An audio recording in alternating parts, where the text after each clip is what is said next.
আপনি কখনো কোনো বাজকে নিজের বাসা বানাতে দেখেছেন?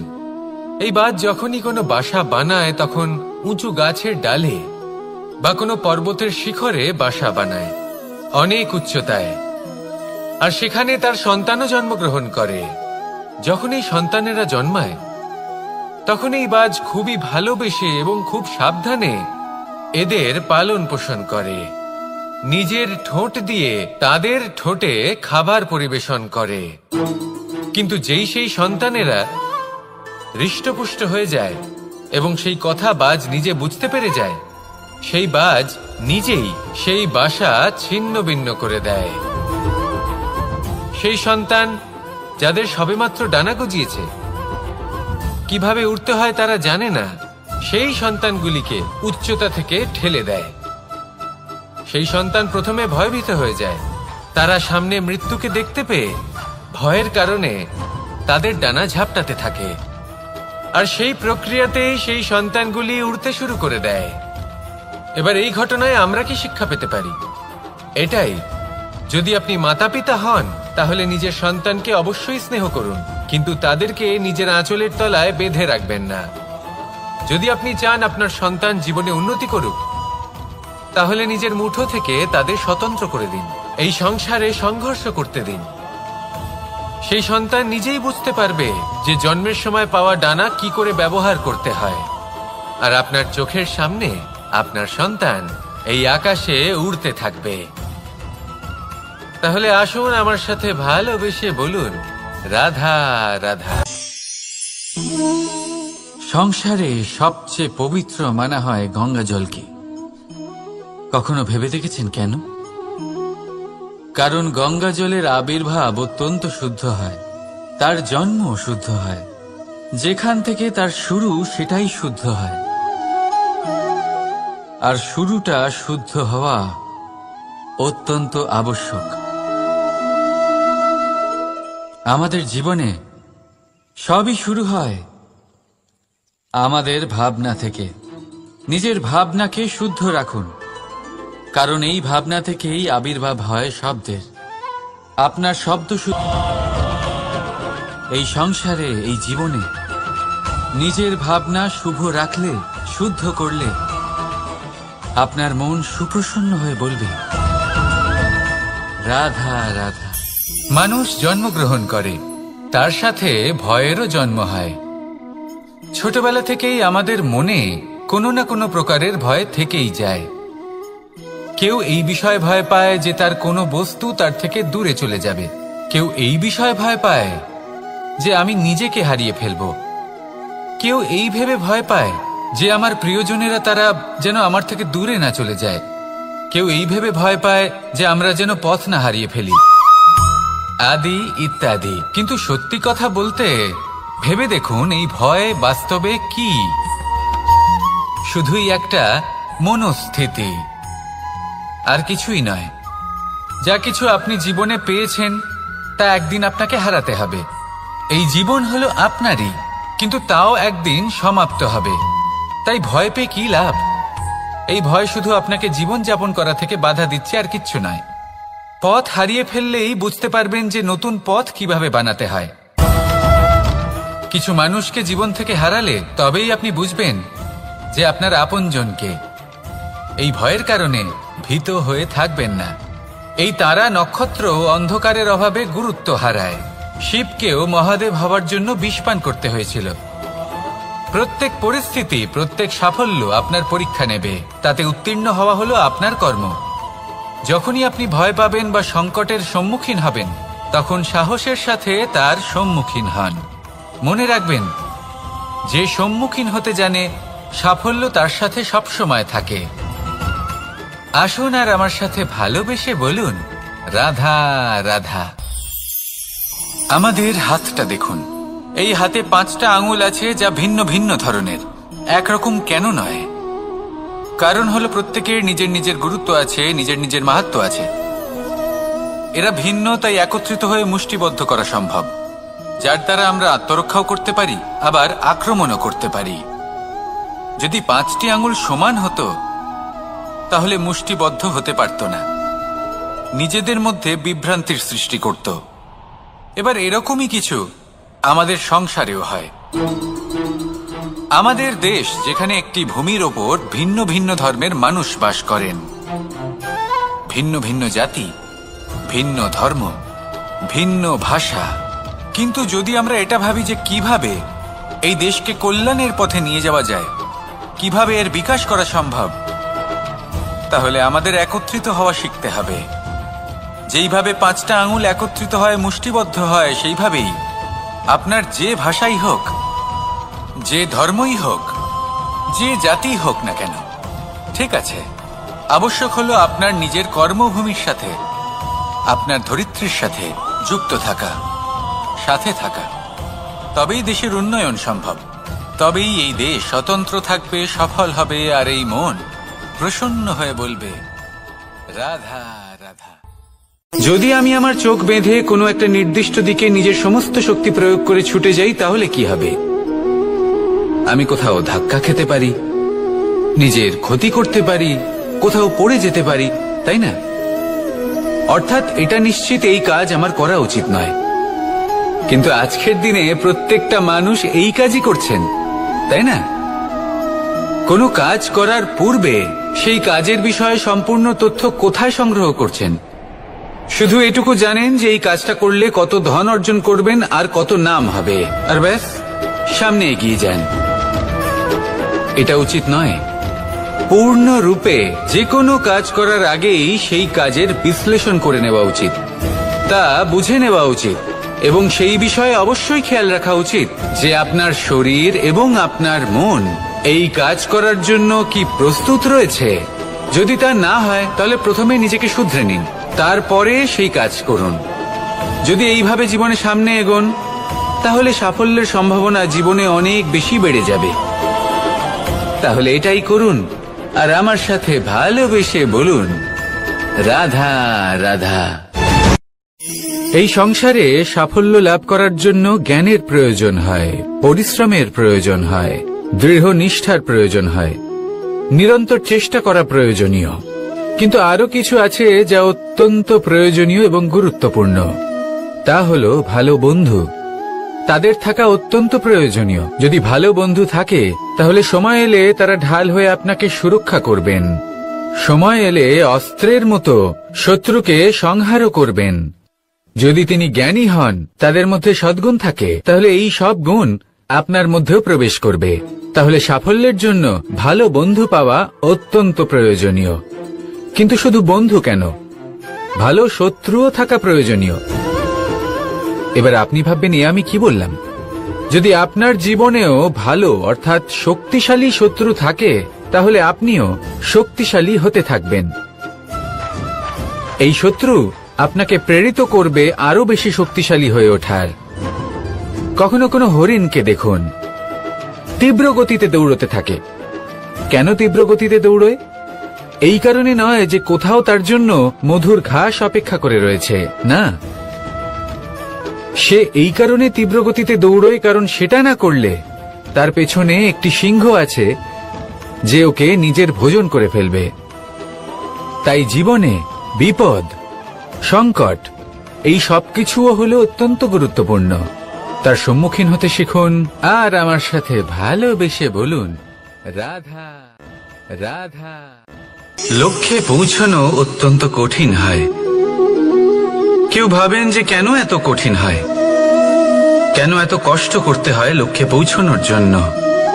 এই লক্ষ্য সরলভাবে কেন আমার কাছে চলে আসে না? চলুন আপনাকে একটা কথা বলি।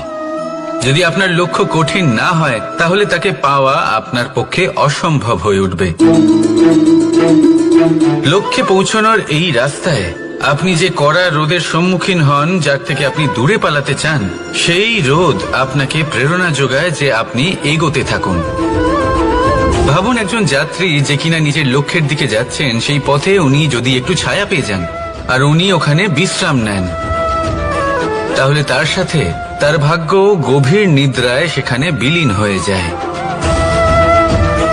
তাই পরিশ্রমের কড়া রোদের থেকে কখনো দূরে পালাবেন না। জীবনে শুধু সামনে এগোতে থাকুন দৃঢ়তার সাথে। আর লক্ষ্য সরল হোক, কঠিন হোক বা অত্যাধিক কঠিন হোক, একটা কথা মনে রাখবেন, যে জীবনের লক্ষ্যে পৌঁছতে পেরেছে সে লক্ষ্য প্রাপ্তির জন্য আফসোস কখনোই করে না। রাধা রাধা। ধৈর্য, এই ধৈর্য কি কোনো গুণ, কোনো অনুভূতি, কোনো দৃষ্টিভঙ্গি? আমার জন্য ধৈর্য এক বাহন। আপনি হয়তো ভাবছেন এই কেমন বাহন? বাহন তো ঘোড়া হতে পারে, হাতি হতে পারে, উটও হতে পারে, কিন্তু ধৈর্যকে বাহন বানানো মানে? চলুন আপনাকে একটা কথা বোঝাই। পৃথিবীতে এমন কোনো বাহন নেই যে তার আরোহীকে আছড়ে ফেলেনি। সেটা উট হোক বা হাতি হোক বা ঘোড়া হোক, চলতে চলতে কখনো নড়বড় করেই বসে। তারপর সেই আরোহী পড়ে কারোর পায়, তারপর পড়ে তার নিজের নজরে। কিন্তু ধৈর্যরূপী বাহন কখনো কাউকে ফেলে না, কখনো না। না সেই আরোহী কারোর পায়ে পড়ে, আর না তো নিজের নজরে। কারণ ধৈর্য আপনাকে বিবেক প্রদান করে, বিবেক আপনাকে পরিকল্পনায় সাহায্য করে, আর পরিকল্পনা প্রদান করে আপনাকে শক্তি, আপনার লক্ষ্যের দিকে অগ্রসর হওয়া। বুঝলেন? ধৈর্যকে সঙ্গে রাখুন, নিজেকে আরো ধৈর্যশীল করে তুলুন। এই ধৈর্যের সাহায্যে আরোহণ করে দেখুন কিভাবে এই বাহন আপনাকে আপনার গন্তব্যে পৌঁছে দেবে। রাধা রাধা। সংসারে এমন একটা ভ্রান্ত ধারণা রয়েছে যে সবকিছু ভাগ্যের দ্বারা পাওয়া যায়, কিন্তু ভাগ্য, প্রারব্ধ এ তো সকলের জন্যই সমান হয়। এটা তো ব্যক্তির উপরে নির্ভরশীল হয়, তার আকাঙ্ক্ষার উপরে নির্ভরশীল হয়, বাসনার উপরে নির্ভরশীল হয়, স্বভাবের উপরে নির্ভরশীল হয় যে উনি সেটা নিয়ে কি করেন। দেখুন, এই প্রসাদ কিন্তু সকলকেই দেওয়া হয়, কিন্তু তা গ্রহণ করবেন কিভাবে সেটা ব্যক্তির উপরে নির্ভর করে। আপনাকে এক উদাহরণ দিই। যেমন ধরুন, দুজন মানুষকে আমি একটা করে মাটির ডেলা দিলাম, সেটা নিয়ে তারা কি করবেন? একজন মানুষ তার ছোট ছোট ডেলা বানাবেন আর পথযাত্রীদের ওপরে ছুঁড়ে মারবেন, হাসি ঠাট্টা করবেন, তাদের বস্ত্র নোংরা করে দেবেন, সেটাতেই উনি আনন্দ পাবেন। অন্যদিকে দ্বিতীয় ব্যক্তি সেই মাটির ডেলা দিয়েই নিজের জন্য একটা কুঁড়ে ঘর বানাবেন। সেই কুঁড়ে ঘর যা রোদেতে, বৃষ্টিতে, ঝড়ে তাকে সুরক্ষিত রাখবে। অনুভূতি, এই অনুভূতি বদলাতে শিখুন। এই অনুভূতি অত্যন্ত গুরুত্বপূর্ণ। ভালোবাসাতেও এই অনুভূতি হলো অত্যন্ত গুরুত্বপূর্ণ। ভালোবাসা সে বন্ধুর সাথে হোক, মা বাবার সাথে হোক, ভাই বোনের সাথে হোক, স্ত্রীর সাথে হোক, যে কারোর সাথে হোক। মনে রাখবেন, এই হলো সেই অনুভূতি যা আপনার ভাগ্য নির্ধারণ করে থাকে। তাহলে আসুন আমার সাথে প্রেমের অনুভূতি নিয়ে বলুন, রাধা রাধা। লক্ষ্য, পথ আর সাফল্য, এই তিনটেই একে অপরের সাথে জড়িত, কিন্তু অনেকবার মানুষ এদের ঠিকভাবে বুঝতে পারেন না। তারা ভাবেন যে যেরকম লক্ষ্য হবে সেরকমই পথ হবে, সেই মতোই লক্ষ্য কঠিন হলে পথ কঠিন হবে, লক্ষ্য সরল হলে পথও সরল হবে। যদি আপনাকে আসল সত্যের সাথে অবগত করাই, তাহলে দেখবেন সবকিছুই এর উল্টো। লক্ষ্য নিজের পথ বানায় না, পথ সেটাই যেটা আপনি স্বয়ং নির্বাচন করে আপনি নিজে বানান। সেই অনুসারেই আপনি আপনার লক্ষ্যে পৌঁছতে পারবেন। সেই জন্য জীবনে যখনই লক্ষ্যে পৌঁছানোর পথের বিষয়ে আপনি কোনো সিদ্ধান্ত নেবেন, তাহলে তা ভেবে চিন্তে নেবেন, কারণ এই পথ অত্যন্ত গুরুত্বপূর্ণ। পথ যদি শুভ হয়, তাহলে লক্ষ্য আপনা থেকেই শুভ হয়ে যায়। তাহলে আসুন আমার সাথে ভালোবেসে বলুন, রাধা রাধা। ভাগ্য আর কর্ম, এই দুই এমন শব্দ যাকে ঘিরে সমগ্র সংসার। কেউ বলে আমার ভাগ্যে এটা ছিল না, যা পেলে আমার জীবন অন্যরকম হতো। কেউ বলে আমার গত জন্মের কর্ম নিশ্চয়ই এমন ছিল, যে কারণে এই জন্মে এরকম ভাগ্য পেয়েছি আমি। এসব বাদ দিন আর একবার শান্ত চিত্তে ভাবুন। আপনি বুঝতে পারবেন যে ভাগ্য আর কর্ম এই দুই এই জন্মের। তফাৎ শুধুমাত্র এটাই যে যদি ভাগ্যের কথা বলা হয়, রাধা রাধা নাম কত সাধারণ একটা বিষয়। প্রত্যেক মানুষ যে জন্ম নেয় তাকে একটা নাম দেওয়া হয়, যা সে পেয়ে থাকে তার মাতা পিতার দ্বারা, না হলে তার গুরুর দ্বারা, বা কোনো আত্মীয়ের দ্বারা, বা কোনো কাছের মানুষের দ্বারা। এই নামের সাথেই সে আস্তে আস্তে বেড়ে ওঠে। কিন্তু এটাই কি সেই নাম? এই নামই কি সবকিছু? কখনোই নয়। একটা নাম সেটা যা আপনি জন্মের সময় লাভ করেন, যে নামে আপনি কর্মের পথে অগ্রসর হন। আরও একটা নাম সেটা যা আপনি আপনার কর্মের দ্বারা অর্জন করেন, আর এই নামেই আপনাকে সবাই যুগ যুগ ধরে মনে রাখে। আপনার আসল নাম সেটা নয় যা আপনাকে জন্মের সময় দেওয়া হয়েছিল। আপনার আসল নাম সেটা যেটা আপনি আপনার কর্ম দ্বারা লাভ করেছেন, কারণ সেই লাভের পেছনে প্রচুর প্রয়াস লুকিয়ে থাকে, অনেক পরিশ্রম লুকিয়ে থাকে। কিন্তু যদি আপনি চান যে মানুষ আপনার নাম মনে রাখে, তাহলে আপনাকে কর্মের পথে অগ্রসর হতেই হবে, শুভ কর্ম করতে হবে, অনর্গল চেষ্টা করে যেতে হবে, মহান কাজ করতে হবে। আর বিশ্বাস করুন, আপনি একটা মহান নামের ফল অবশ্যই লাভ করবেন। রাধা রাধা। আমি এখানে একা এই বনে বসে আছি, বাঁশি বাজাচ্ছি। কার জন্য? কে আছেন এখানে? কেউ নেই। আমার প্রজা, আমার রাজ্য, আমার পরিবার আমার থেকে অনেক দূরে আছেন। আমি এখানে একা এই বনে বসে এই আকাশের এই রঙের, গাছের এই সব ফলের, মাটির সুবাসের আনন্দ উপভোগ করছি। কেন? আমি হলাম দ্বারকাধীশ। এমন কি রাজকীয় বা ভৌতিক সুখ রয়েছে যে আমি ওখানে পেতে পারি না? সবকিছুই পেতে পারি, তাও এখানে বনে একা বসে আছি। কোন সুখ খুঁজে চলেছি?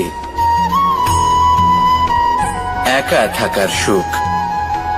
আমরা প্রত্যেক দিন অনেক মানুষের সাথে, চিন্তাধারার সাথে, কর্মের সাথে, পরিস্থিতির সাথে, সুখ দুঃখের দ্বারা বেষ্টিত থাকি।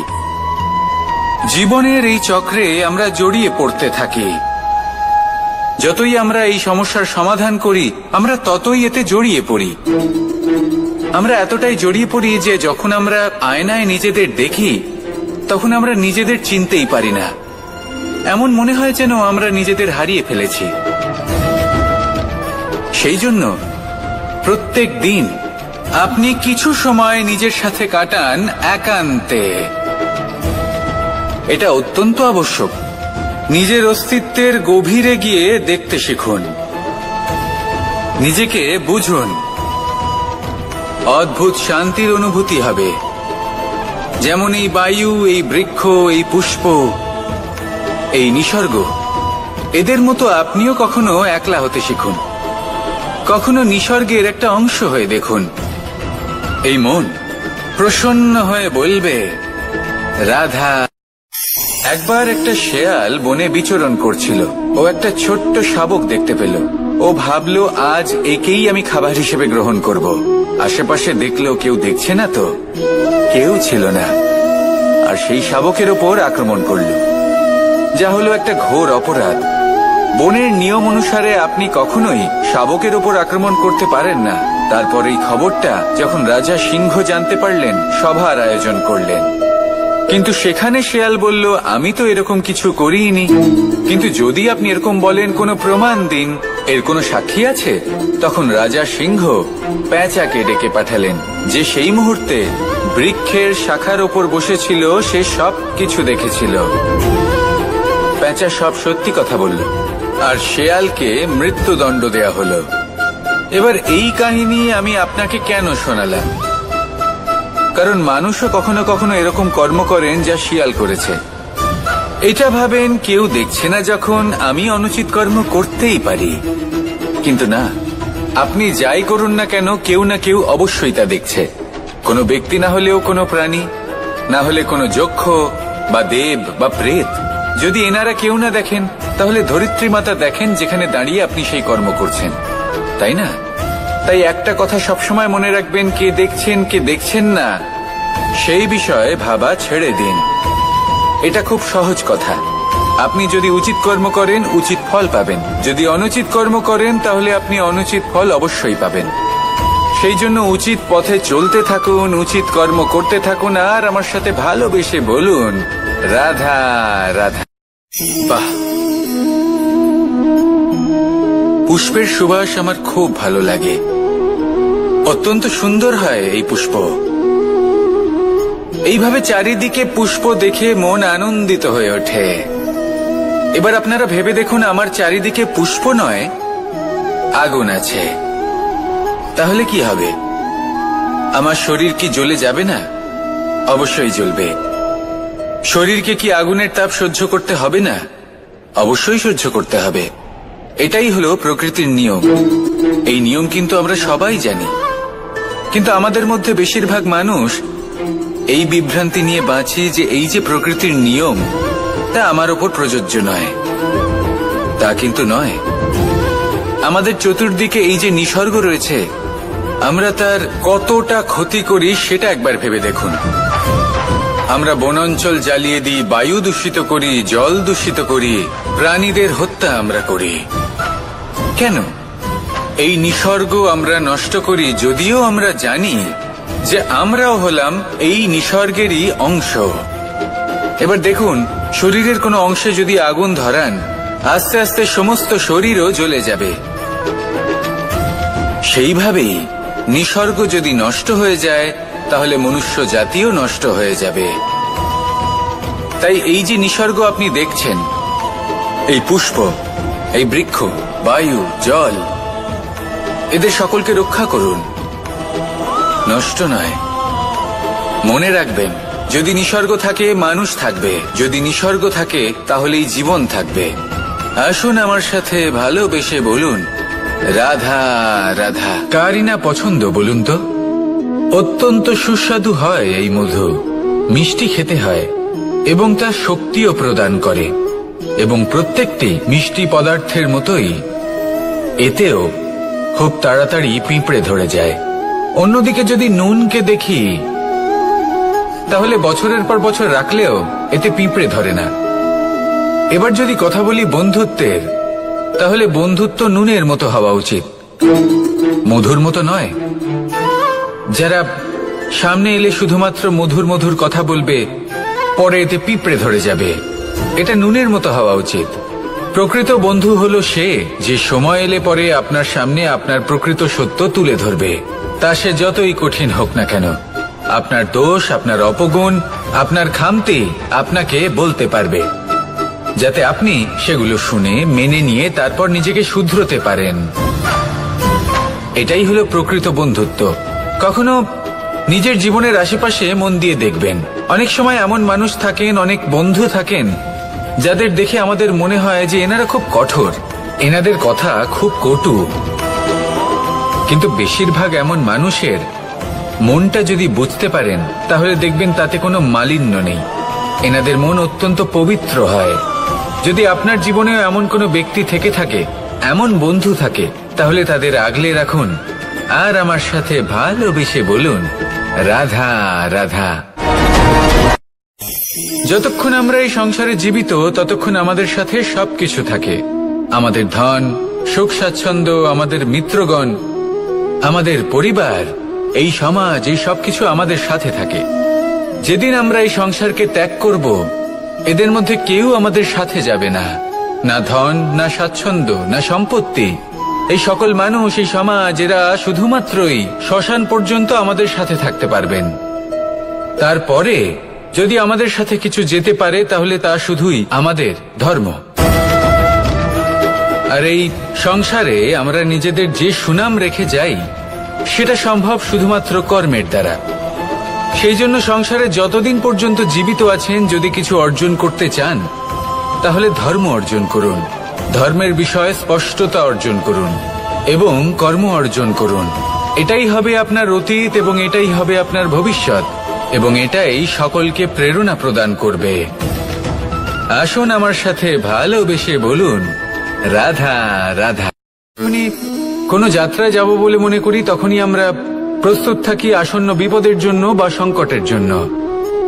যেমন যদি আমাদের মনে হয় যে আজকের পরিবেশ খুব ঠান্ডা হবে, তাহলে আমরা গরম বস্ত্র ধারণ করি বা সেটাকে সাথে নিয়ে যাই। যদি মনে হয় যে বৃষ্টি হতে পারে বা বৃষ্টি হয়ে চলেছে আমরা দেখছি, তাহলে আমরা একটা ছাতা সাথে নিয়ে নিই। আমরা প্রস্তুত থাকতে চাই এবং এটাই উচিত, এবং সেই কারণেই আমরা যাত্রায় সাফল্য লাভ করি। কিন্তু যদি আমরা কথা বলি জীবনযাত্রা নিয়ে, যা কিনা সব থেকে বেশি গুরুত্বপূর্ণ, তাহলে তার জন্য আমরা পূর্ণরূপে প্রস্তুত থাকি না। আশেপাশের মানুষ, এই সমাজ, আমাদের সাথী, আমাদের মিত্ররা যে কোনো মুহূর্তে বদলে যেতে পারেন। সেই জন্য আমরা নিজেদেরকে কখনো সাবধান করি না, কখনোই নিজেদের প্রস্তুত করি না।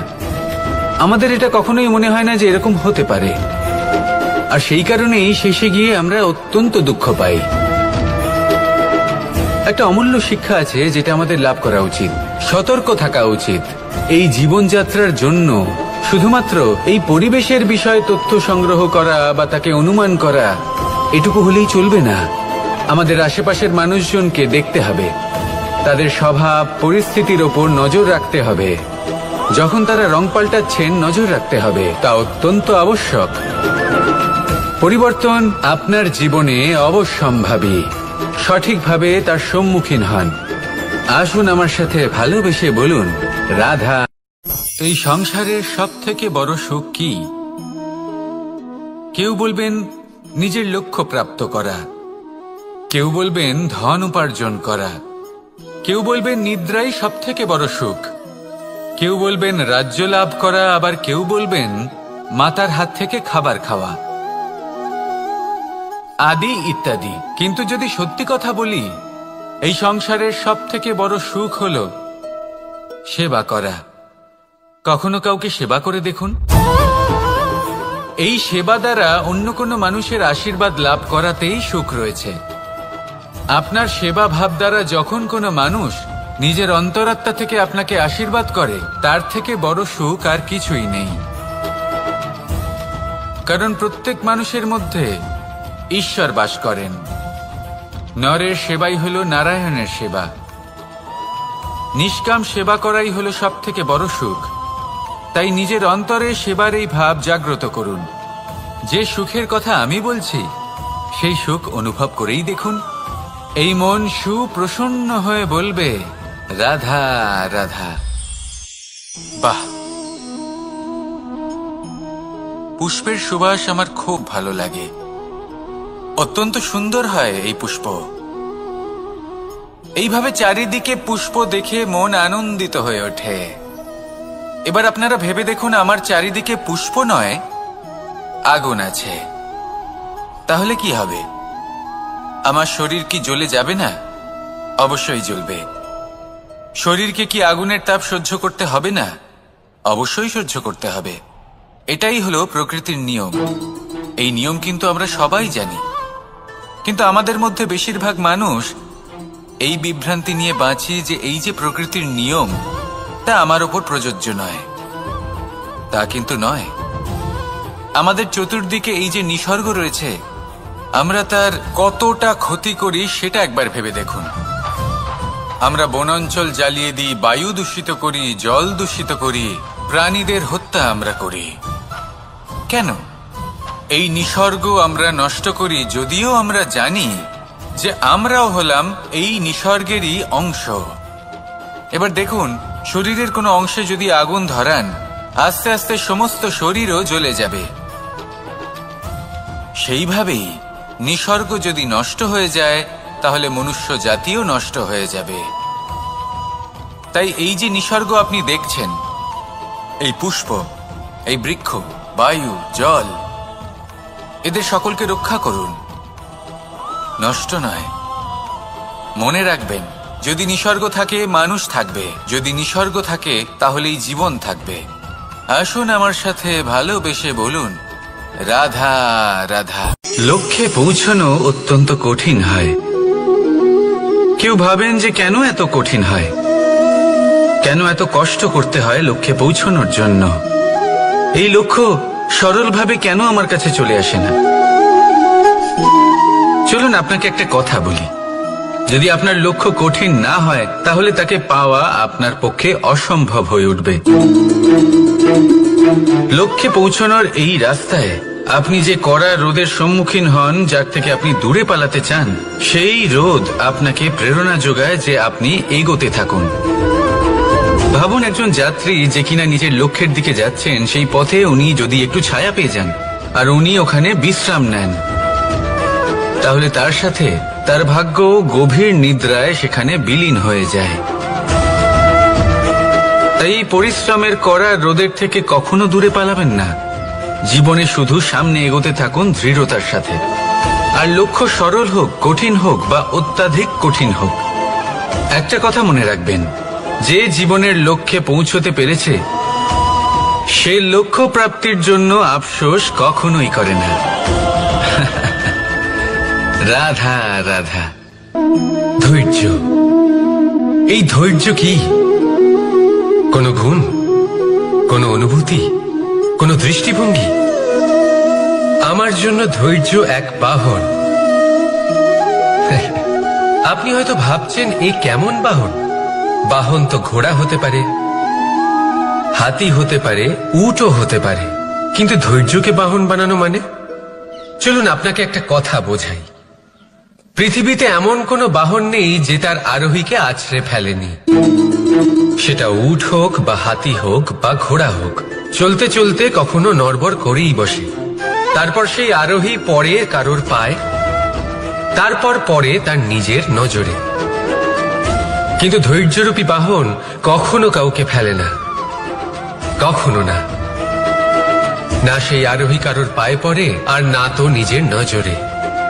কারণ ধৈর্য আপনাকে বিবেক প্রদান করে, বিবেক আপনাকে পরিকল্পনায় সাহায্য করে, আর পরিকল্পনা প্রদান করে আপনাকে শক্তি আপনার লক্ষ্যের দিকে অগ্রসর হওয়ার।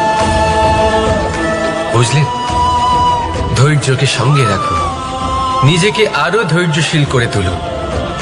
এই ধৈর্যের সাহায্যে আরোহণ করে দেখুন কিভাবে এই বাহন আপনাকে আপনার গন্তব্যে পৌঁছে দেবে। রাধা রাধা। সংসারে এমন একটা ভ্রান্ত ধারণা রয়েছে যে সবকিছু ভাগ্যের দ্বারা পাওয়া যায়, কিন্তু ভাগ্য, প্রারব্ধ এ তো সকলের জন্যই সমান হয়।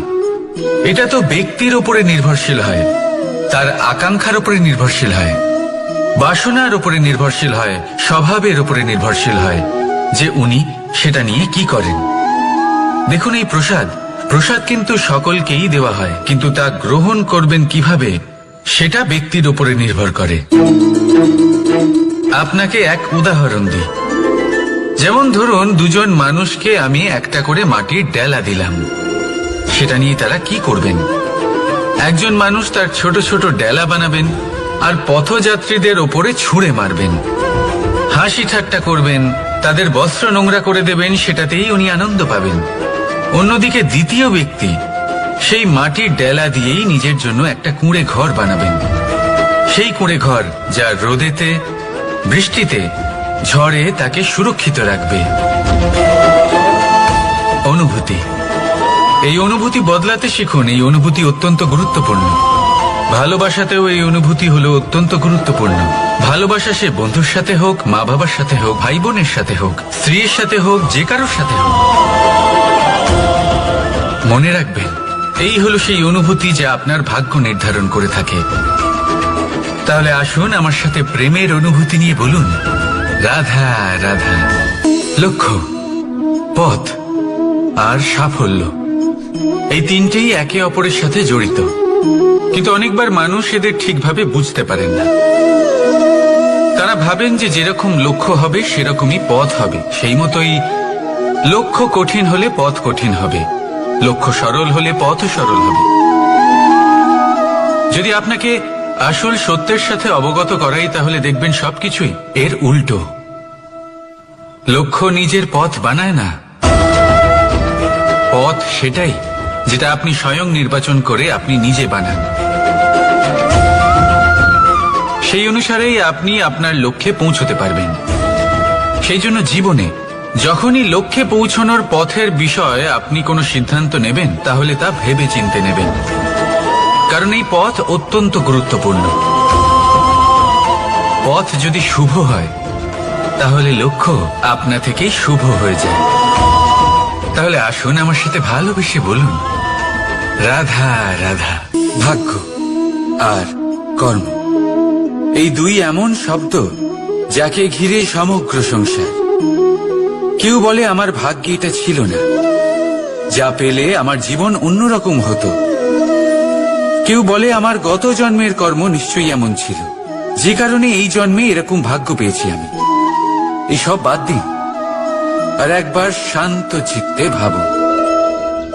আপনি বুঝতে পারবেন যে ভাগ্য আর কর্ম এই দুই এই জন্মের। তফাৎ শুধুমাত্র এটাই যে যদি রাধা রাধা নাম কত সাধারণ একটা বিষয়। প্রত্যেক মানুষ যে জন্ম নেয় তাকে একটা নাম দেওয়া হয়, যা সে পেয়ে থাকে তার মাতা পিতার দ্বারা, না হলে তার গুরুর দ্বারা, বা কোনো আত্মীয়ের দ্বারা, বা কোনো কাছের মানুষের দ্বারা। এই নামের সাথেই সে আস্তে আস্তে বেড়ে ওঠে। কিন্তু এটাই কি সেই নাম? এই নামই কি সবকিছু? কখনোই নয়। একটা নাম সেটা যা আপনি জন্মের সময় লাভ করেন, যে নামে আপনি কর্মের পথে অগ্রসর হন। আরো একটা নাম সেটা যা আপনি আপনার কর্মের দ্বারা অর্জন করেন, আর এই নামেই আপনাকে সবাই যুগ যুগ ধরে মনে রাখে। আপনার আসল নাম সেটা নয় যা আপনাকে জন্মের সময় দেওয়া হয়েছিল। আপনার আসল নাম সেটা যেটা আপনি আপনার কর্ম দ্বারা লাভ করেছেন, কারণ সেই লাভের পেছনে প্রচুর প্রয়াস লুকিয়ে থাকে, অনেক পরিশ্রম লুকিয়ে থাকে। কিন্তু যদি আপনি চান যে মানুষ আপনার নাম মনে রাখে, তাহলে আপনাকে কর্মের পথে অগ্রসর হতেই হবে। শুভ কর্ম করতে হবে, অনর্গল চেষ্টা করে যেতে হবে, মহান কাজ করতে হবে। আর বিশ্বাস করুন, আপনি একটা মহান নামের ফল অবশ্যই লাভ করবেন। রাধা রাধা।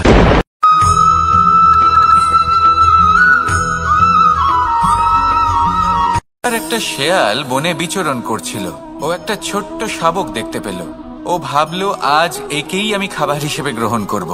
আশেপাশে দেখলো কেউ দেখছে না তো, কেউ ছিল না, আর সেই শাবকের ওপর আক্রমণ করলো, যা হলো একটা ঘোর অপরাধ। বনের নিয়ম অনুসারে আপনি কখনোই শাবকের ওপর আক্রমণ করতে পারেন না। তারপর এই খবরটা যখন রাজা সিংহ জানতে পারলেন, সভার আয়োজন করলেন। কিন্তু সেখানে শেয়াল বলল, আমি তো এরকম কিছু করিনি। কিন্তু যদি আপনি এরকম বলেন, কোনো প্রমাণ দিন, এর কোনো সাক্ষী আছে? তখন রাজা সিংহ প্যাঁচাকে ডেকে পাঠালেন, যে সেই মুহূর্তে বৃক্ষের শাখার ওপর বসেছিল। সে সব কিছু দেখেছিল। প্যাঁচা সব সত্যি কথা বলল, আর শেয়ালকে মৃত্যুদণ্ড দেয়া হলো। এবার এই কাহিনী আমি আপনাকে কেন শোনালাম? কারণ মানুষও কখনো কখনো এরকম কর্ম করেন যা শিয়াল করেছে। এটা ভাবেন কেউ দেখছে না, যখন আমি অনুচিত কর্ম করতেই পারি। কিন্তু না, আপনি যাই করুন না কেন, কেউ না কেউ অবশ্যই তা দেখছে। কোনো ব্যক্তি না হলেও কোনো প্রাণী, না হলে কোনো যক্ষ বা দেব বা প্রেত। যদি এনারা কেউ না দেখেন, তাহলে ধরিত্রী মাতা দেখেন, যেখানে দাঁড়িয়ে আপনি সেই কর্ম করছেন, তাই না? তাই একটা কথা সবসময় মনে রাখবেন, কে দেখছেন কে দেখছেন না সেই বিষয়ে ভাবা ছেড়ে দিন। এটা খুব সহজ কথা। আপনি যদি উচিত কর্ম করেন, উচিত ফল পাবেন। যদি অনুচিত কর্ম করেন, তাহলে আপনি অনুচিত ফল অবশ্যই পাবেন। সেই জন্য উচিত পথে চলতে থাকুন, উচিত কর্ম করতে থাকুন, আর আমার সাথে ভালোবেসে বলুন, রাধা রাধা।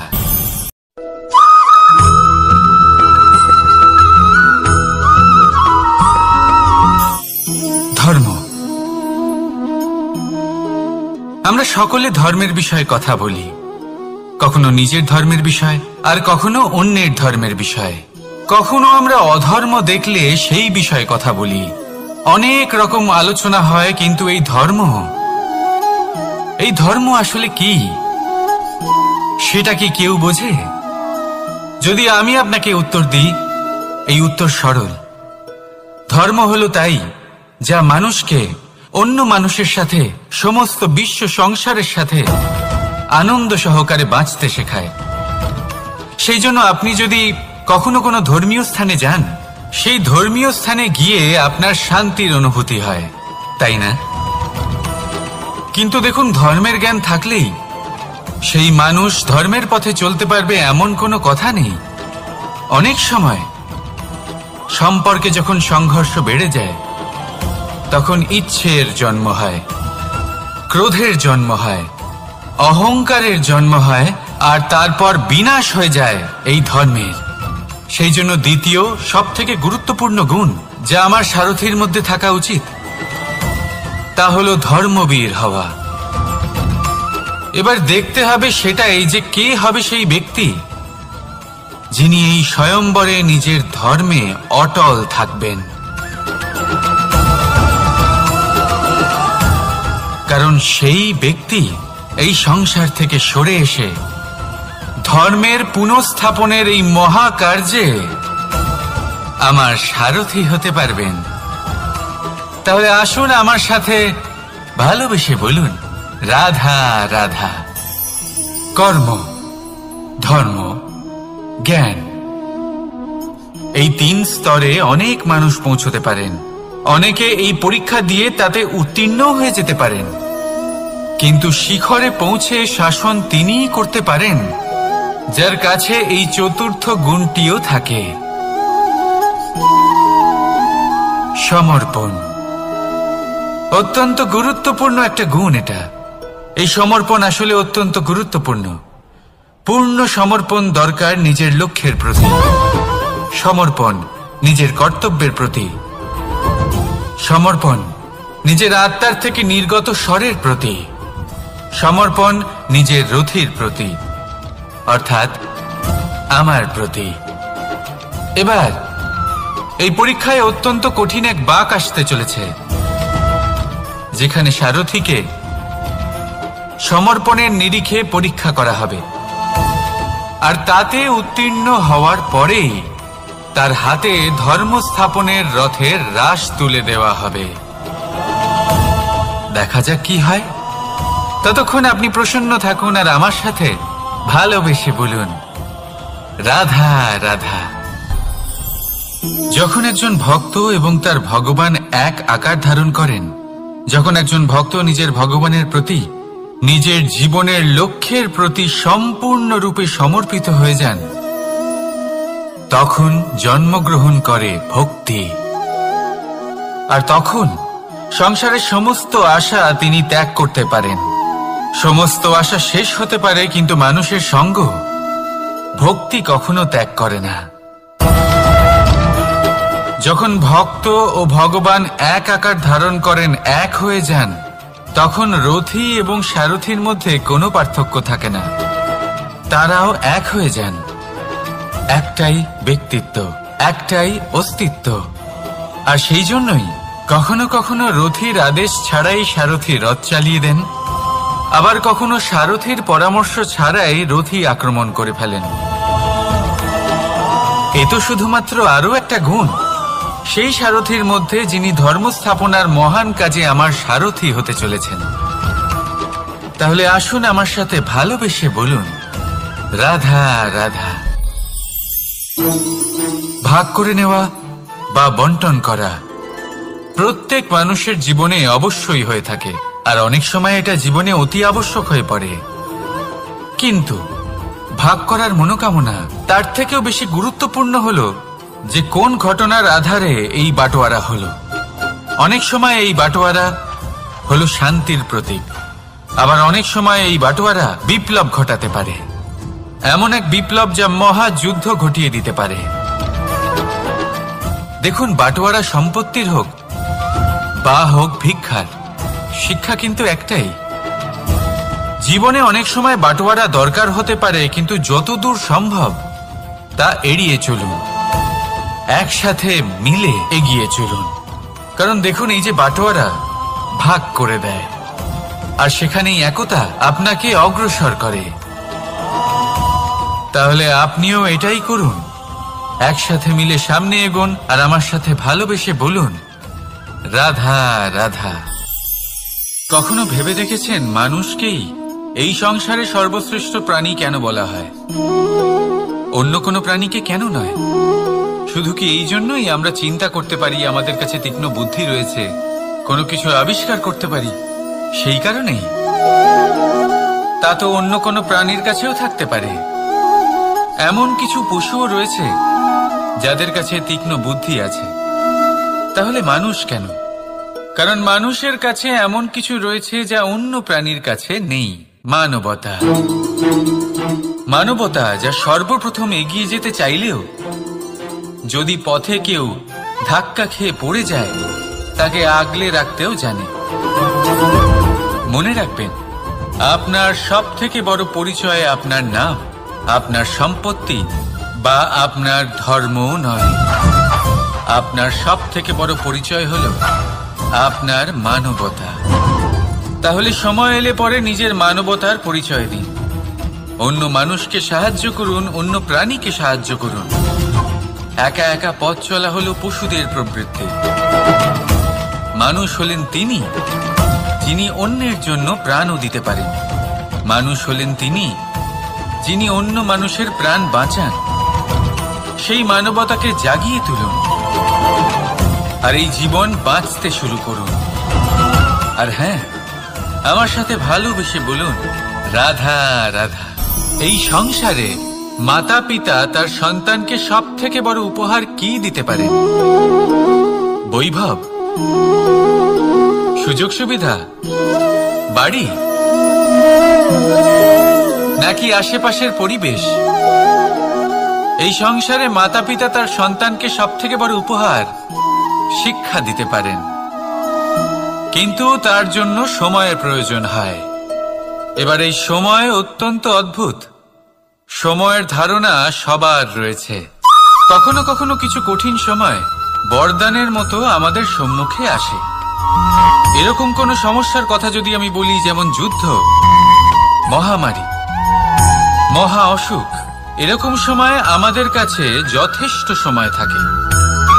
এই সময় আমরা চিন্তা করি, ভয়ভীত হই, কে জানে কত সম্পত্তির ক্ষয়ক্ষতি হবে। এবার এই সময় কিভাবে কাটিয়ে ওঠা যায়? অশুভ চিন্তা তার মনের মধ্যে বাসা বাঁধে। সে বুঝতে পারে না সে কি করবে। আমি বলবো, চিন্তা ত্যাগ করুন, এই ভয়কে ত্যাগ করুন। আর মনে রাখুন একটা গুরুত্বপূর্ণ কথা, যে ঈশ্বর আপনাকে বরদান দিয়েছেন যাতে আপনি নিজের কর্তব্য পূর্ণ করতে পারেন। কর্তব্য, নিজের পরিবারকে সময় দেওয়া, নিজের সন্তানকে শিক্ষা দেওয়া, তা সব কিছু শুভ হবে। রাধা রাধা। সকালে উঠে সবার আগে স্নান করেন কেন? বুঝতেই পারে না। কেন কথায় কথায় বারান্দা উঠোন পরিষ্কার করা হয়? বুঝতেই পারে না।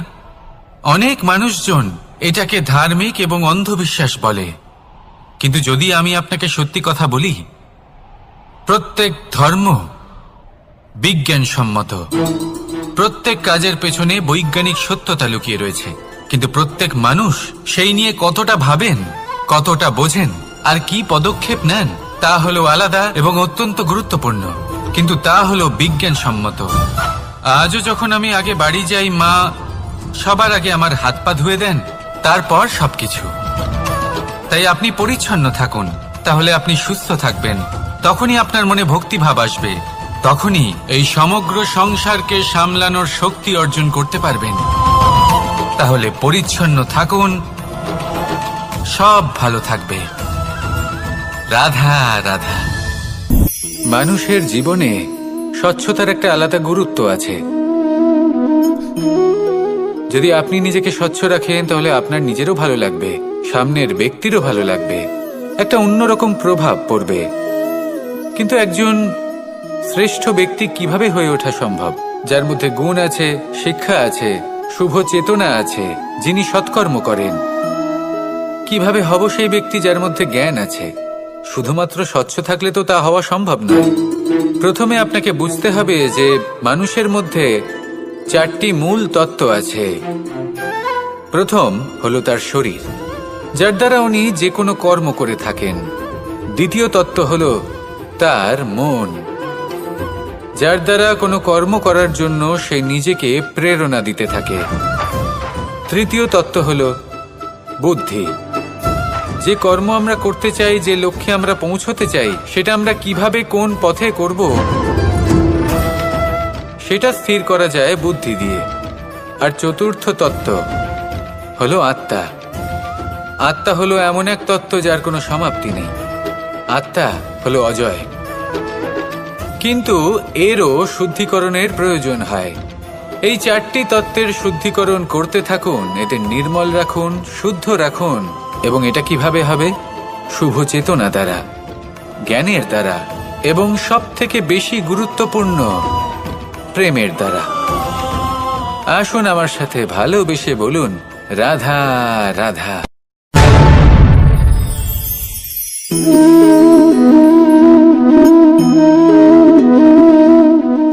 জল এই সংসারের সমস্ত প্রধান তত্ত্বের মধ্যে একটি। এই জল যে কোনো জ্বালা দূর করে, আগুনকে নিভিয়ে দেওয়ার ক্ষমতা রাখে, অবিরল অবিচল ভাবে প্রবাহিত হতে পারে, একে কেউ বাধা দিতে পারে না। এর পথে বাধা সৃষ্টি করলে নিজের পথ নিজেই খুঁজে নেবে, বা সে নিজেই নিজের পথ বানিয়ে নেবে, কিন্তু কখনো থামবে না। এই জল হলো মহান, আর এর একটা মহান গুণ আছে, এর নিজস্ব কোনো রং নেই। কিন্তু যখন মেঘ থেকে বৃষ্টিরূপে পৃথিবীতে ঝরে পড়ে, তখন সমস্ত সংসারকে রঙিন করে তোলে। যেখানে খরা হয়েছে সেখানে শ্যামল করে তোলে, যে স্থান শ্যামল সেখানে ভিন্ন ভিন্ন প্রকারের পুষ্প ফুটিয়ে তোলে। এই জলের মতন আমাদের হতে হবে। ওর যেমন কোনো রং নেই, আমাদেরও যেন কোনো অহংকার না থাকে। শুধু কর্মের এই ধারাতে বইতে থাকুন, এই সংসারের মঙ্গল করতে থাকুন, শ্রেষ্ঠ কর্ম করতে থাকুন। এই সংসারকে এটা বলার কোনো প্রয়োজন নেই যে আপনি কে। আপনি যদি কর্ম করতে থাকেন, তাহলে এই সংসার নিজে থেকেই আপনার মূল্য জানতে পারবে। আর তখন এই মন প্রসন্ন হয়ে বলবে, রাধা রাধা। একদিকে হলো আঙুর, আর অন্যদিকে কিশমিশ। দেখতে গেলে এই দুটোই সবারই খুব প্রিয়, শিশু হোক, যুবক হোক, বা কোনো বৃদ্ধ ব্যক্তিই হোক না কেন। আর দেখতে গেলে এই কিশমিশ, এটা আঙুর থেকেই আসে, তারই অন্য একটি রূপ। কিন্তু কখনো হাটে যান আর গিয়ে জিজ্ঞেস করুন যে এই কিশমিশ আর আঙুর, এই দুইয়ের মধ্যে অধিক মূল্য কার? আপনিও নিশ্চয়ই জানবেন যে কিশমিশের মূল্য আঙুরের থেকে অনেক গুণ বেশি। এবার এরকম কেন হয়? এর পেছনে কি কারণ থাকতে পারে? একদিকে হলো সেই আঙুর যা টাটকা অবস্থায় গাছ থেকে পেড়ে খাওয়া যায়, আর অন্যদিকে হলো কিশমিশ যাকে মাসের পর মাস রোদে ফেলে রাখা হয়। একদিকে আঙুর যা কিনা অত্যন্ত রসালো, আর কিশমিশে কোনো রসই নেই। একটি হলো অত্যন্ত কোমল এবং সুন্দর, অন্যটি অমসৃণ এবং তাতে বিন্দুমাত্র সৌন্দর্য নেই, তাও তার মূল্য বেশি। এইসব কেন হয়? এই কারণেই হয় কারণ সেই আঙুর অনেক মাস পর্যন্ত রোদ সহ্য করে থাকে, কষ্ট সহ্য করে থাকে, তবেই সেই আঙুর কিশমিশে পরিণত হয়। এবার জীবনের কড়া রোদ যাকে সহ্য করতে হয়, তার সাথেও এটাই হয়ে থাকে, তারও মূল্য আপনা থেকেই বৃদ্ধি পায়।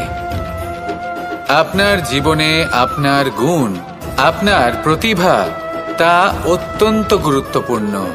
কিন্তু যখন আপনি অভিজ্ঞতা লাভ করেন, তখনই সেই অভিজ্ঞতা আপনার গুণ এবং প্রতিভাকে আরো অনেক বেশি শ্রেষ্ঠ করে তোলে।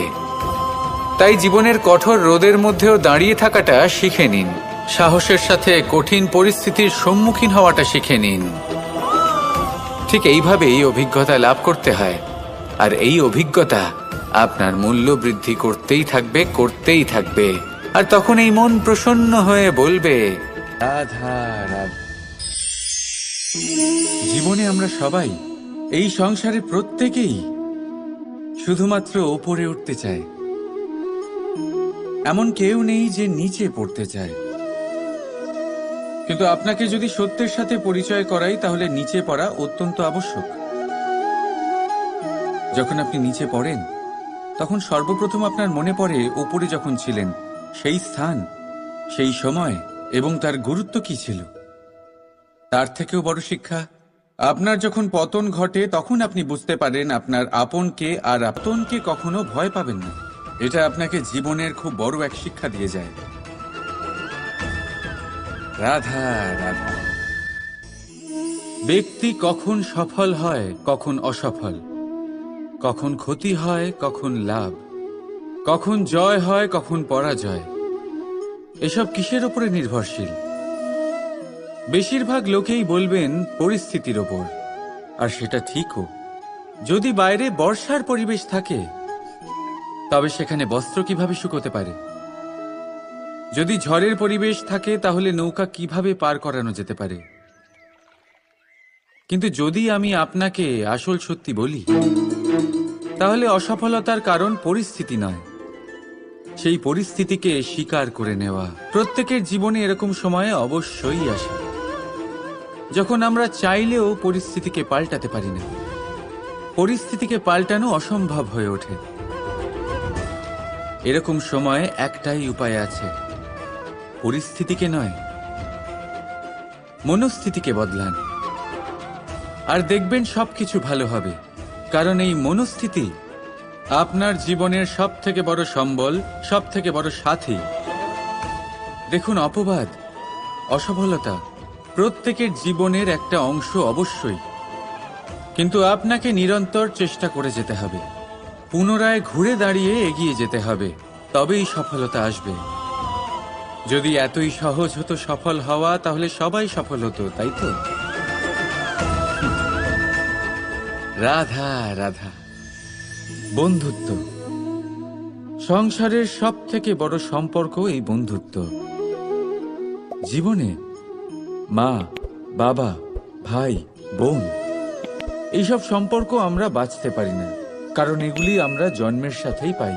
কিন্তু বন্ধুত্ব একটাই এমন সম্পর্ক যেটা আমরা বাছাই করতে পারি, যা আমরা বানাই, যা আমরা এগিয়ে নিয়ে যাই। তাই এই বন্ধুত্ব নিয়ে গর্ব করুন। যাকে আপনি বন্ধু বেছেছেন তাকে নিয়ে গর্ব করুন। যদি আপনারা দুজনে একসাথে থাকেন তাহলে সেটা নিয়ে গর্ব করুন। যদি আপনার বন্ধু জীবনে এগিয়ে যায়, সফলতা পায়, তাহলে গর্ব করে বলুন, এই সফল মানুষটি আমার বন্ধু। যদি আপনার বন্ধু কোনো কারণে পিছিয়ে পড়ে, কোনো বিপদে পড়ে যায়, তখনও গর্বের সাথে তার পাশে দাঁড়িয়ে বলুন যে এই মানুষটি আমার বন্ধু। বন্ধুর সাথে একজোট হয়ে দাঁড়িয়ে থাকুন, যে কোনো পরিস্থিতিতে, সেটা ভালোই হোক বা খারাপ। এটাই মানুষের সব থেকে বড় পরীক্ষা। আর যে এই পরীক্ষায় উত্তীর্ণ হবে, বুঝে নেবেন তার জীবনে কোনো বিপদ আসতেই পারবে না, তারও না, তার বন্ধুর জীবনেও না। তাহলে আসুন আর আমার সাথে ভালোবেসে বলুন, রাধা রাধা। আমরা সকলে পরিশ্রম করি, আর তার ফলও আমরা ভোগ করি। কিন্তু অনেক সময় এরকম হয় যে পরিশ্রম আমরা করি, কিন্তু বাহবা অন্য কেউ পেয়ে যায় বা অন্য কেউ নিয়ে যায়। এবার এই সময় আমরা নিরাশ হয়ে পড়ি, হতাশ হয়ে পড়ি, তারপর কাজে আমাদের একটুও মন বসে না। আমরা আমাদের পূর্ণ যোগদান করা বন্ধই করে দিই। চিন্তা করতে থাকি যে পুনরায় যদি এরকম পরিশ্রম করি আর পুনরায় সেই পরিশ্রমের বাহবা অন্য কেউ নিয়ে যায়, তাহলে সেই পরিশ্রম করেই বা কি লাভ? আর তার পরিণাম, এই সংসার আপনাকে নিকৃষ্ট মনে করতে শুরু করে। এবার আপনি জিজ্ঞেস করবেন, এরকম সময় কি করা উচিত? আপনাকে একটা কথা বলে রাখি, যে যদি আপনি এই নিয়ে চিন্তাই না করেন যে আপনার পরিশ্রমের বাহবা অন্য কেউ পেয়ে যাবে, তাহলে আপনি এই সংসারে মহান থেকে মহানতর কাজ করতে পারবেন। প্রত্যেকবার নিজের থেকে ওপরে যেতে পারবেন। আর এই সিঁড়ি অনেক লম্বা। তাই মনে রাখবেন, যখন কোনো বাগানে ফুল ফোটে, তাহলে লোকে মালিকে বাহবা দেয়, কিন্তু যখন সুগন্ধ বেরোয় তখন লোকে মালিকে নয়, সেই ফুলকে মনে রাখে। সেই জন্য নির্বিকার হয়ে চেষ্টা করতে থাকুন, পরিশ্রম করতে থাকুন, আপনি বাহবা অবশ্যই পাবেন। যদিও বা আপনাকে বাহবা দিতে লোকে ভুলে যায়, এই প্রকৃতি কখনো ভুলবে না। রাধা রাধা। দেখতে গেলে এই সংসার বড়ই সুন্দর, কিন্তু আসল সত্যি এটাই যে সংসারে সবকিছু নশ্বর। যেটা কাল ছিল তা আজ নেই, যা আজ আছে তা কাল ছিল না, আর যা আজ আছে তা কালও থাকবে না। প্রত্যেক মানুষকেই যথাসময়ে কালের কাছে মাথা নত করতে হয়। এই রূপের বিনাশ করে বার্ধক্য, প্রাণের বিনাশ করে মৃত্যু, আলস্য, ঈর্ষা ধর্মের বিনাশ করে, আর ক্রোধ বিনাশ করে সম্পর্কের। কিন্তু এরকম রাধা রাধা, এই পাথর দেখতে পাচ্ছেন আপনি? কত গোল, কতটা চকচকে। বাচ্চাদের অনেক সময় এটা নিয়ে খেলতে ভালো লাগে, আর কেনই বা লাগবে না? কতটা সুন্দর আর মসৃণ এটা। কিন্তু আপনি কি কখনো ভেবে দেখেছেন এই পাথর আগে কি ছিল?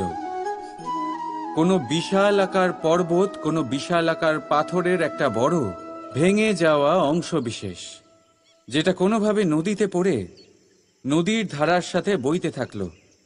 মাটির সাথে ঘর্ষণ হলো, বালির কণার সাথে ঘর্ষণ হতে থাকলো, আর তারপর ধীরে ধীরে এই আকার পেল। এবার আমরাও এই পাথরের মতোই। তাই মনে রাখবেন, আপনার ব্যক্তিত্ব, আপনার এই স্বরূপ ঈশ্বরের দেওয়া কখনোই নয়।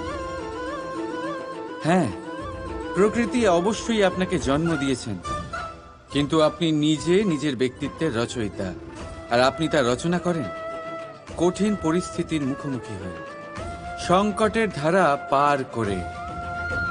তাই আপনিও এই পাথরের মতো নিরন্তর চেষ্টা করতে থাকুন, নিজের অস্তিত্ব বজায় রাখুন, এই অস্তিত্বকে মহান করতে থাকুন, আর আমার সাথে ভালোবেসে বলুন রাধা রাধা।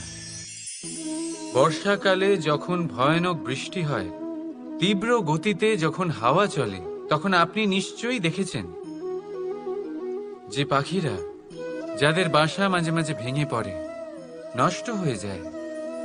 কিন্তু আপনি কি কখনো সেই পাখিদের বিলাপ করতে দেখেছেন? কখনো নয়। যখনই সেই বৃষ্টি থেমে যায়, তারা আবার একটু একটু করে খড়কুটো জোগাড় করে তাদের বাসা বানিয়ে ফেলে। নিজের সংসার সেই রকমই বানিয়ে দেয় যেমন আগে ছিল। এমন কেন? কারণ এই ঝড়ের তাণ্ডবের সাথে সেই পাখিদের কোনো বোঝাপড়া করারই নেই। তারা শুধু সেটাই করতে থাকে যেটা তাদের হাতে আছে, আর এটাই হলো সুখী জীবনের মূল মন্ত্র। যেটা আপনার হাতে নেই তা নিয়ে বিলাপ করে আপনার কোনো লাভ হবে না। মনোসংযোগ তাতেই করুন যা আপনার হাতে রয়েছে। যা বদলে গেছে তাকে আপনি আবার বদলাতে পারবেন না, কিন্তু যা আপনি বদলাতে পারবেন তাতে মনোসংযোগ করুন। এই জীবনে একটু ধনাত্মক হয়ে উঠুন, দেখবেন সব শুভ হবে। রাধা রাধা। ছোটবেলায় একটা জিনিস আমি কখনো বুঝে উঠতে পারিনি। আমি সবসময় আশ্চর্য হয়ে থাকতাম যে এটা কি করে সম্ভব হতে পারে। ব্যাপারটা ছিল এরকম, আমি আমাদের গোয়াল ঘরে দেখতাম ভিন্ন ভিন্ন রং রূপের গাভী। কারোর রং কালো তো কারোর রং সাদা, কেউ খয়েরি তো কারোর রং বাদামি। এবার আমি দেখতাম কারোর কারোর শিং বড় তো কারোর এত ছোট যে দেখাই যায় না। কোনো গাভী আকারে ছোট ছিল তো কেউ একটু বড়। কিন্তু যখন সেই সব গাভী দুধ দিত, তখন আমি দেখতাম সেই সব দুধ সমান, রং সমান, স্বাদ সমান, গুণও সমান, আর সমান পুষ্টিও। এবার আমি এটা বুঝতে পারতাম না। আমার দৃষ্টিতে তো সমস্ত গাভী আলাদা আলাদা ছিল। আমি ভাবলাম আমি মাকে জিজ্ঞেস করি। মাকে জিজ্ঞেস করলাম। মা আমাকে বললেন, কানাই, রং রূপ পাল্টালেও গাভীদের বাস্তবিকতা তো পাল্টায় না। গাভী তো গাভীই থাকবে। এবার আমি এটা বুঝতে পারি না যে মানুষ এটা, তাই এই প্রেম আপনি সকলের সাথে ভাগ করে নিন, প্রেমের সাথে সকলের সেবা করুন, এই মনুষ্যত্বর অমৃত চেখে দেখুন, আর আপনি বুঝে যাবেন যে আমরা কেউ আলাদা আলাদা নই, আমরা সবাই সমান। রাধা রাধা। সাগর, কত বিশাল হয় এই সাগর, কি না করতে পারে এই সাগর। এক মুহূর্তের মধ্যে সব ধ্বংস করে দিতে পারে, প্রলয় ডেকে আনতে পারে, সংসার মুছে ফেলতে পারে। এই সাগর জীবন জ্যোতি নিভিয়ে দিতে পারে, কিন্তু এই সাগর যা মেটাতে পারে না তা হলো একজন তৃষ্ণার্তের তৃষ্ণা। অন্যদিকে এই ঘোড়া, যা এতটাই ছোট যে গোপিনীরা একসঙ্গে অনেকগুলো নিয়ে চলতে পারে। পার্থক্য কোথায়? এখানে পার্থক্য হলো তাদের আচরণের মধ্যে। একজন মাটির মধ্যে মিষ্টি জল ধরে রাখে, তো আরেকজন নিজের নোনা জলের আঘাতে যে কাউকে মাটিতে মিশিয়ে দিতে পারে। আপনি কি হতে চাইবেন? সাগরের নোনা জল হয়ে কারোর আশা চূর্ণ বিচূর্ণ করে দিতে, নাকি মিষ্টি জলের ঘোড়া হয়ে কারোর তৃষ্ণা মেটাতে? সিদ্ধান্ত আপনার। রাধা রাধা। কতবার এমন হয় আপনি কোনো কাজ করার জন্য কাউকে দায়িত্ব দেন, কিন্তু সেই ব্যক্তি সেই কাজ সম্পন্ন করতে পারে না, অসম্পূর্ণ রেখে দেয়, অথবা ঠিকভাবে করতে পারে না। এবার এই পরিস্থিতিতে কি হয়? আপনি ক্রুদ্ধ হয়ে যান, তার উপরে আপনি রেগে যান, তাকে তিরস্কার করেন, আর তারপরে সেই কাজ সম্পন্ন করতে আপনি নিজেকেই নিযুক্ত করেন, আর শেষ পর্যন্ত সেই কাজ সম্পন্ন হয়েই যায়। এবার এই বিষয়ে সমস্যা সেই ব্যক্তির চেষ্টায় নয়, সমস্যা আপনি যে সেই ব্যক্তিকে ভরসা করলেন তার ছিল। আমরা অন্যের প্রতি ভরসা করাকে প্রথম পদক্ষেপ বানিয়ে নিই, আর নিজের উপরে বিশ্বাসকে শেষ সম্বল। কিন্তু তার বদলে এটাই হওয়া উচিত যে নিজের উপরে ভরসাকে আমরা প্রথম পদক্ষেপ বানাই, তাকে নিজের সহায় মানতে হবে। যদি আপনি এমন করেন তাহলে পরিণাম আরো সুখকর, আরো আনন্দদায়ক হবে। তাই মনে রাখবেন, এই সংসারে আপনার সব থেকে বড় ভরসা আর কেউ নেই।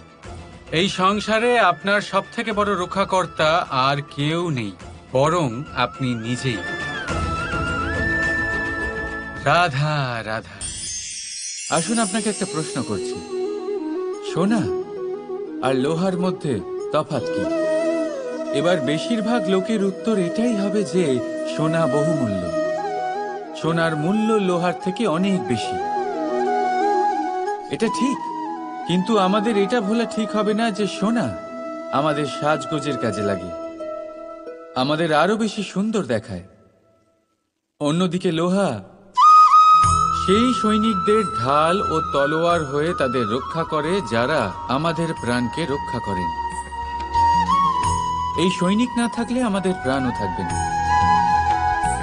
এবারে বলুন, সোনার মূল্য বেশি হওয়াতে কি লোহার মূল্য কমে যায়? কখনোই নয়।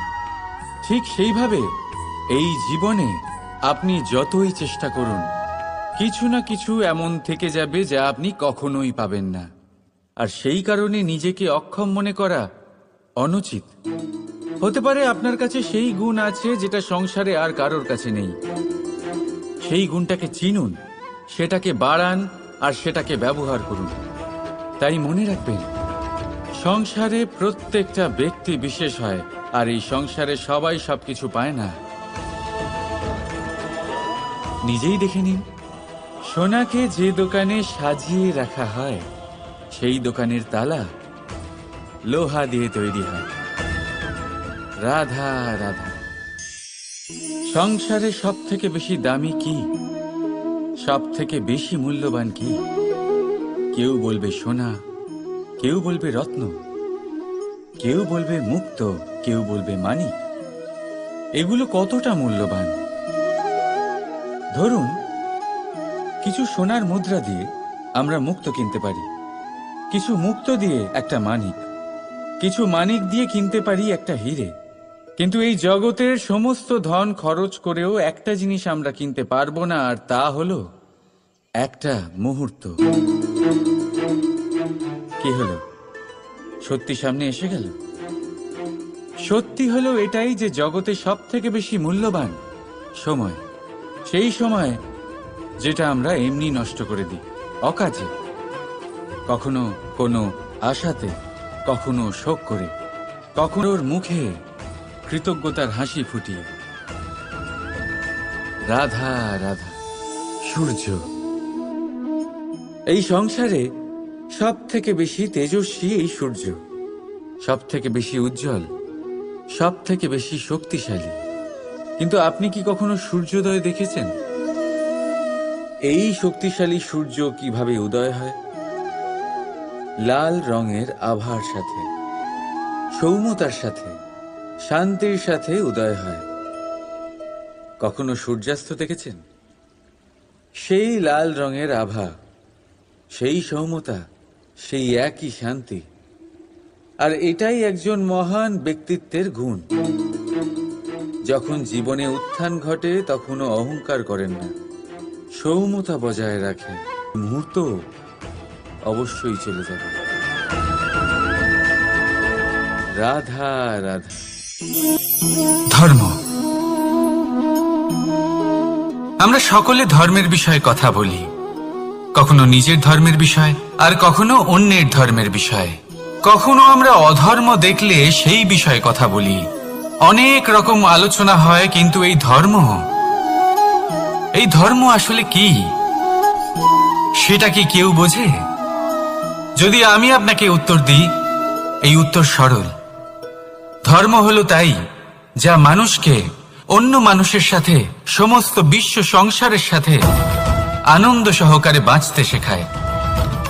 সেই জন্য আপনি যদি কখনো কোনো ধর্মীয় স্থানে যান, সেই ধর্মীয় স্থানে গিয়ে আপনার শান্তির অনুভূতি হয়, তাই না?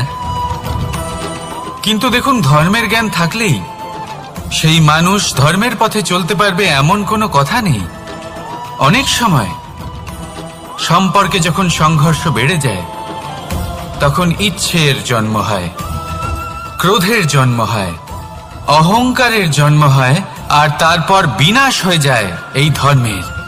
সেই জন্য দ্বিতীয় সব থেকে গুরুত্বপূর্ণ গুণ যা আমার সারথীর মধ্যে থাকা উচিত, তা হলো ধর্মবীর হওয়া। এবার দেখতে হবে সেটা এই যে কে হবে সেই ব্যক্তি যিনি এই স্বয়ম্বরে নিজের ধর্মে অটল থাকবেন। কারণ সেই ব্যক্তি এই সংসার থেকে সরে এসে ধর্মের পুনঃস্থাপনের এই মহাকার্যে আমার সারথি হতে পারবেন। তাহলে আসুন আমার সাথে ভালোবেসে বলুন, রাধা রাধা। কর্ম, ধর্ম, জ্ঞান, এই 3 স্তরে অনেক মানুষ পৌঁছতে পারেন। অনেকে এই পরীক্ষা দিয়ে তাতে উত্তীর্ণ হয়ে যেতে পারেন, কিন্তু শিখরে পৌঁছে শাসন তিনিই করতে পারেন যার কাছে এই চতুর্থ গুণটিও থাকে, সমর্পণ। অত্যন্ত গুরুত্বপূর্ণ একটা গুণ এটা। এই সমর্পণ আসলে অত্যন্ত গুরুত্বপূর্ণ। পূর্ণ সমর্পণ দরকার নিজের লক্ষ্যের প্রতি, সমর্পণ নিজের কর্তব্যের প্রতি, সমর্পণ নিজের আত্মার থেকে নির্গত স্বরের প্রতি, সমর্পণ নিজের রথির প্রতি, অর্থাৎ আমার প্রতি। এবার এই পরীক্ষায় অত্যন্ত কঠিন এক বাঁক আসতে চলেছে, যেখানে সারথীকে সমর্পণের নিরিখে পরীক্ষা করা হবে, আর তাতে উত্তীর্ণ হওয়ার পরেই তার হাতে ধর্ম স্থাপনের রথের রাশ তুলে দেওয়া হবে। দেখা যাক কি হয়। ততক্ষণ আপনি প্রসন্ন থাকুন আর আমার সাথে ভালোবেসে বলুন, রাধা রাধা। যখন একজন ভক্ত এবং তার ভগবান এক আকার ধারণ করেন, যখন একজন ভক্ত নিজের ভগবানের প্রতি, নিজের জীবনের লক্ষ্যের প্রতি সম্পূর্ণরূপে সমর্পিত হয়ে যান, তখন জন্মগ্রহণ করে ভক্তি। আর তখন সংসারের সমস্ত আশা তিনি ত্যাগ করতে পারেন। সমস্ত আশা শেষ হতে পারে, কিন্তু মানুষের সঙ্গ ভক্তি কখনো ত্যাগ করে না। যখন ভক্ত ও ভগবান এক আকার ধারণ করেন, এক হয়ে যান, তখন রথী এবং সারথীর মধ্যে কোনো পার্থক্য থাকে না। তারাও এক হয়ে যান। একটাই ব্যক্তিত্ব, একটাই অস্তিত্ব। আর সেই জন্যই কখনো কখনো রথীর আদেশ ছাড়াই সারথী রথ চালিয়ে দেন, আবার কখনো সারথীর পরামর্শ ছাড়াই রথী আক্রমণ করে ফেলেন। এ তো শুধুমাত্র আরও একটা গুণ সেই সারথীর মধ্যে, যিনি ধর্ম স্থাপনার মহান কাজে আমার সারথী হতে চলেছেন। তাহলে আসুন আমার সাথে ভালোবেসে বলুন, রাধা রাধা।